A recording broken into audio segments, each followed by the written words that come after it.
Olá! Hoje a gente vai desvendar um tema que é, ao mesmo tempo, complexo e muito sensível, indo direto nas fontes para entender cada detalhe. Vamos falar sobre o destino das crianças que morrem sem o batismo. Pois é, essa é uma das perguntas mais profundas e, para muita gente, uma das mais dolorosas dentro da fé cristã. O que acontece com uma criança que parte antes de receber o batismo? Para a gente entender a resposta que a igreja dá hoje, a gente precisa primeiro voltar um pouco no tempo e entender por que essa questão gerou tanta angústia e tanto debate por séculos. Então, vamos começar pelo começo, né? Para entender o dilema, primeiro a gente precisa sacar por que o batismo é visto como essa porta de entrada para a salvação. Por que a falta dele sempre foi uma preocupação tão grande?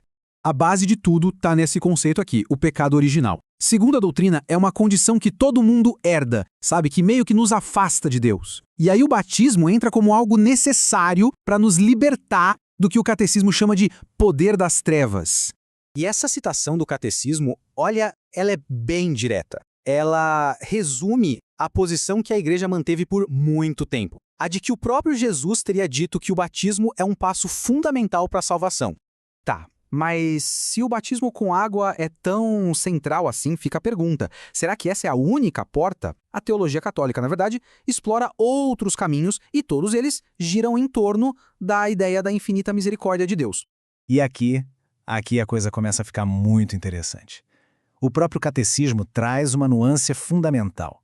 É como se dissesse, ok, Deus estabeleceu o batismo como caminho, mas calma lá, ele mesmo não está preso aos seus próprios sacramentos. E isso, gente, muda o jogo. Isso abre a porta para a misericórdia de Deus agir de formas que a gente nem imagina. A igreja, por exemplo, sempre reconheceu umas formas, digamos, extraordinárias de receber a graça de Deus, como o batismo de sangue para os mártires e o batismo de desejo para quem queria muito ser batizado, mas morreu antes de conseguir. E essa misericórdia vai ainda mais longe, viu? Ela se estende até para aquelas pessoas que, sem ter culpa nenhuma, nunca ouviram falar do Evangelho, mas que buscaram a verdade e tentaram viver de acordo com a vontade de Deus, da maneira que entenderam. E tudo isso nos traz de volta ao coração da nossa questão. Se adultos podem ser salvos por esses caminhos alternativos, e as crianças? Crianças que morrem sem ter tido a chance de escolher, de desejar ou de sequer conhecer a fé, é exatamente aqui que a igreja as entrega nas mãos da misericórdia. Então, vamos ver o que o ensinamento oficial da igreja diz. Qual é a esperança que ela oferece para essas crianças? E a resposta central está bem aqui. A igreja não bate o martelo com uma certeza dogmática, mas ela aponta para um caminho de esperança.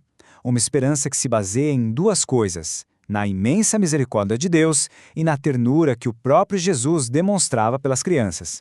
E essa esperança não é só uma ideia no papel, não. Ela está na prática. A própria liturgia da igreja, sabe como nos rituais de funeral para crianças não batizadas, é um convite para a gente confiar e rezar pela salvação delas.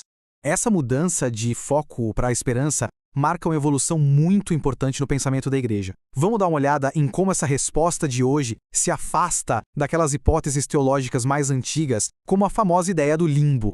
Por muito tempo se falou no limbo, aquela hipótese de um lugar de felicidade natural, mas sem ver a Deus. Só que isso é crucial. Isso nunca foi um dogma, uma verdade de fé. Hoje, o ensinamento da igreja não é sobre o limbo. É sobre ter esperança na misericórdia de Deus que quer salvar a todos. E essa confiança toda na salvação das crianças se apoia nas próprias palavras de Jesus, que sempre acolheu os pequenos e disse exatamente isso: deixem as crianças virem a mim, não atrapalhem. Então, no final das contas, o que a igreja faz é reafirmar que o batismo é um presente incrível, mas, ao mesmo tempo, para aquelas crianças que, por algum motivo, partiram sem esse sacramento, a mensagem não é de jeito nenhum de condenação. Pelo contrário, é de uma esperança profunda e cheia de confiança na misericórdia de Deus. E para fechar essa jornada toda, saindo da ansiedade de uma regra que parecia inflexível e chegando na confiança da misericórdia, nos deixa com uma pergunta para pensar, né? O que essa mudança de foco revela sobre a verdadeira natureza de Deus?